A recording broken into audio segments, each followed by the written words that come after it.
umalaynaysaa in jacaylku yahay waxaan la kantarooli karin ma umalaynaysaa in haddii qof aad jeclayd aanu ku jeclayn aanad waxba ka qaban karin sidoo kale ma aaminsan tahay in aanad qof jacayl ku abuuri karin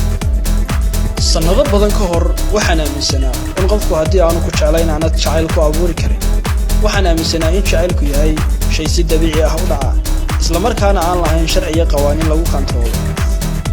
balse muddo kadib markii aan bilaabay akhrinta cilmi nafsiga jacaylka waxaan xaqiiqsaday in jacaylku aanu ahayn shay iska dhaca ee uu leeyahay sharci hagaan oo maamula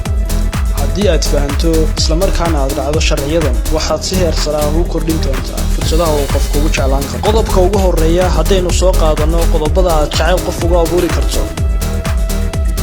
si fiican u daryeel naftaada muuqaalka guud ee qofku wuxuu door muhiim ah ka ciyaaraa inuu qofku soo jiito qofka kale sida fiican ee u daryeesho muuqaalkaaga guud iyo caafimaadkaagu waa shayga ugu horreeya ay dadku arkaan sidaa daraaddeed waa inaad waqti iyo dadaal u hurtaa qurxinta iyo ka warhaynta naftaada marka aad isku dayayso inaad soo jiidato qofka aad jeceshahay haddaba si aad u soo bandhigto muuqaalkaaga ugu fiican badso maydhashada samee jimicsi badan cunto isku dheelitiran gasho dhar nadiif ah oo soo jiidasho leh isla mar ahaantaana ha ka baqan inaad soo jiidato dareenka qofka kale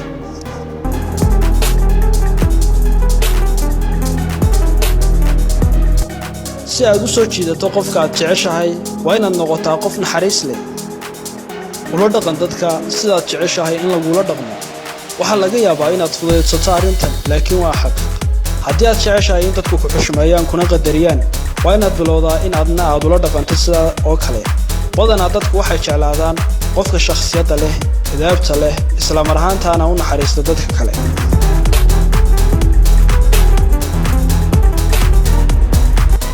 marka aad qofka wada sheekaysanaysaan isku day inaad eegto qofka wejigiisa gaar ahaan indhihiisa cilmi baadhis lagu sameeyey jaamacadda Harvard ee dalka Mareykanka waxaa lagu ogaaday in lamaanaha aadka isku jecel ay is eegaan 75% ka mid ah waqtigooda marka ay wada sheekaysanayaan marka dadku ay wada sheekaysanayaan si caadi ah waxay badanaa is eegaan 30% ama 50% waqtigooda ah haddaba eeg qofka 75% ka mid ah waqtiga aad wada hadlaysaan waxaad awood u yeelan doontaa inaad qofka khiyaanto maskaxdiisa oo sideed u khiyaameynaysaa maskaxdiisa maskaxdu waxay ogtahay waqtigii ugu dambeeyay ee qof eego waqti sidaa u dheer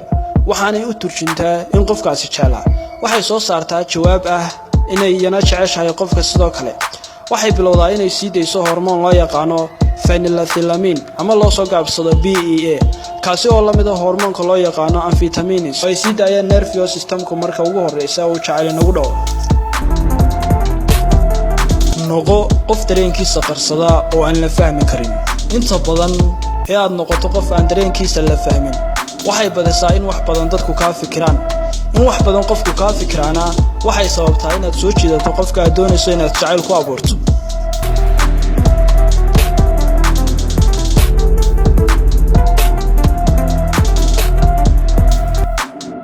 u ogolow qofka inuu wax badan ku arko ama aad u muuqato cilmi baadhis ayaa waxaa lagu ogaaday in dadku ay ka doortaan lamaanaha ay xiriirka wadaagaan dadka ay badanaa la kulmaan haddii aanu qofku muddo dheer ku arag waxaa dhacaysa inuu ku iloobo badanaa dhoolacadee haddii aad gabar tahay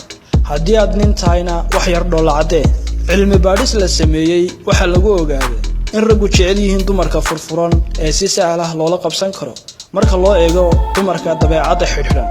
dhanka kale dumarku waxay door bidaan ragga u muuqda inay adag yihiin ee maqoslayaasha marka loo eego kuwa kale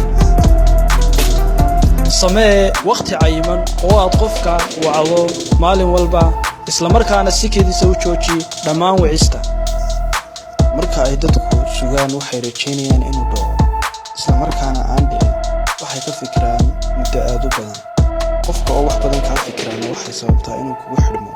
xiiso badanna kuu qaado taasoo ugu dambeyn sababta inuu ku jeclaado